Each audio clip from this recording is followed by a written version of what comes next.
Oke teman-teman, assalamualaikum. Kita balik lagi ya.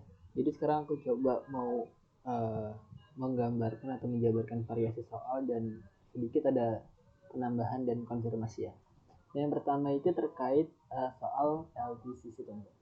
Nah, jadi dia di sini setelah melihat ujian-ujian yang lalu ya, itu variasinya itu ada yang bisa di depan sini. Ya.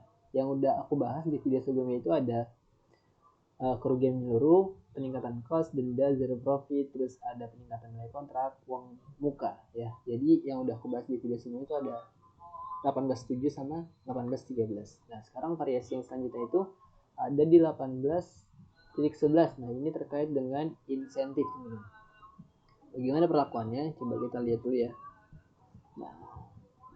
Nah jadi teman-teman intinya intensif itu ya, dia itu lawan dari denda.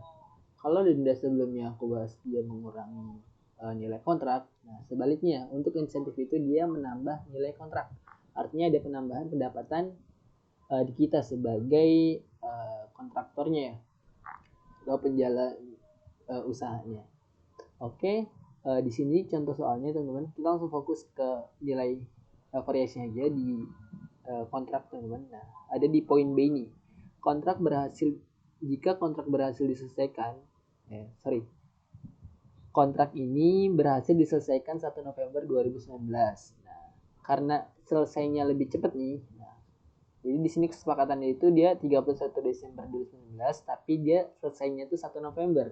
Nah, maka lebih cepat 2 bulan ya. Lebih cepat 2 bulan. Lebih cepat 2 bulan itu ya, dari 1 November ke 31 Desember ini itu menjadi nilai bonus ya, menjadi bonus buat kita atau menjadi insentif. Insentifnya di sini adalah 0,5% dari nilai kontrak awal, dari nilai yang kontrak awal itu berapa di sini? 1 miliar ini. Jadi bagaimana keperlakuannya? Perlakuannya seperti ini ya. Jadi di akhir tahunnya itu kita tambah dengan insentif. Kalau nggak dengan insentif, dia kan nilainya cuma 1,34 ya. Ini tanpa insentif nih. Insentifnya cara ngitungnya gimana?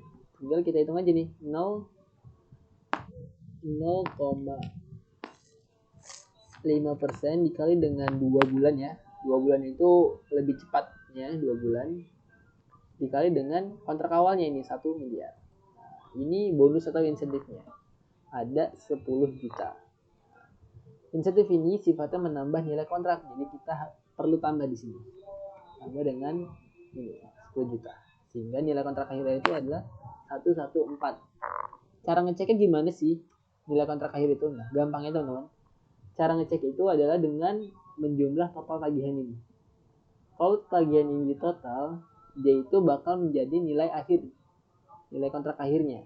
Jadi kalau kita sum ini, itu pasti jadi nilai kontrak akhiran. Di sini tagihan akhirnya 1144 sudah benar ya, setelah ditambah insentif.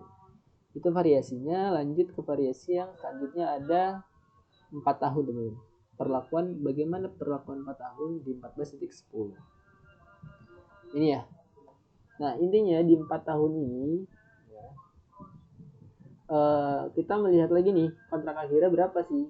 Di sini kan dia akhirnya tetap rugi ya 600.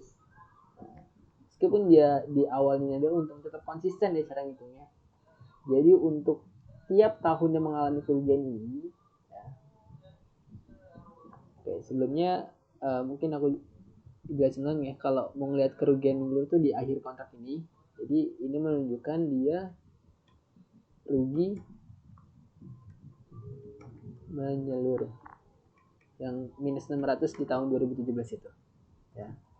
Nah nantinya teman-teman di tiap tahun itu mengalami kerugian itu caranya tetap harus konsisten ya. Misalkan di sini nih, berarti yang kita hitung itu pertama pasti nilai ruginya dulu ya, baru costnya kita cari. Jadi tetap konsisten caranya sama kayak sebelum-sebelumnya. Berarti di sini 39 ini di minus 500. Jadi costnya itu 4434. Nah lanjut, kalau dia misalkan di sini nggak rugi nih, ini kan nggak rugi nih. Nah, berarti caranya itu tetap pakai cara yang awal-awal aja, yakni pertama revenue-nya, caranya itu adalah persentase dikali dengan total contract price-nya 16.000. Nah, langkah kedua baru menghitung cost to date-nya ya. Cost to date-nya itu berarti yang ini ya, 16.000 ini. Sorry, revenue-nya ternyata itu yang 32.000 ya. Jadi 52% dikali 32.000. Nah, barulah selisihnya kita mencari keuntungannya. Nah, jadi gitu ya, tetap konsisten. Nanti di tahun ketiga caranya juga sama. Kita patokannya itu dari gross profit dulu. Gross profit dulu minus 600, terus baru di cost to date-nya ini kita cari. Jadi harus dibedakan ya, perlakuan atau mencari untung atau ruginya. Ini berarti ini dikurangi. Nah, seperti itu ya, itu variasinya 4 tahun. Oke, itu untuk variasi LTCS-nya. Lanjut ke, aku mau konfirmasi terkait dengan franchise revenue ya. Mungkin ditekankan lagi ya. Nah, jadi untuk franchise revenue, teman-teman,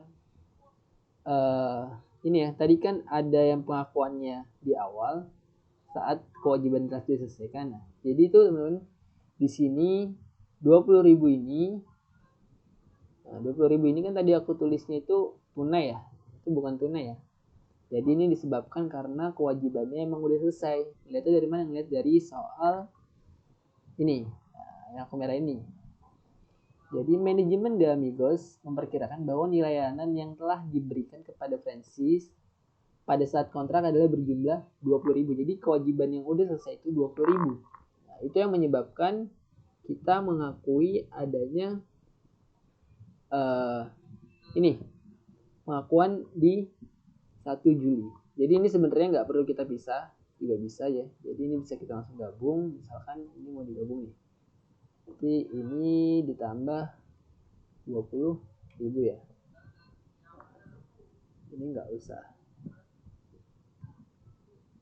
Ini nggak usah, dan ini jadinya di sini 20.000. Gitu ya. Nah, tetap selisih dari 20.000 itu bakal 5 tahun ke depan. Makanya kalau mau dipisah tetap kayak tadi ya. Misalkan ini dipisah juga sah-sah aja sih sebenarnya. Kan di sini 20.000 balik kayak tadi tuh. Ini berarti nggak perlu 20.000. Nah, jadi yang 75 ini untuk 5 tahun ke depan. Yang 20.000 ini udah diakui pas operasi. Itu ya. Itu aku mau nekenin di situ aja karena kemarin mungkin kurang jelas ya. Kenapa di sini ada pengakuan 20.000. Itu ternyata gara-gara emang udah selesai kewajibannya. Oke, lanjut ke yang terakhir itu, nah ini terkait dengan pengakuan unearned pada modifikasi kontrak. Ini aku mau lanjutin aja karena kemarin nggak sempat bahas ya, atau aku lupa bahasnya. Ini jadi kan sebelumnya aku bahas cuma nyampe sini, cuma nyampe pengiriman setelah adanya modifikasi. Nah, bagaimana perlakuan si unearned ini teman-teman ya, bagaimana perlakuan si unearned ini?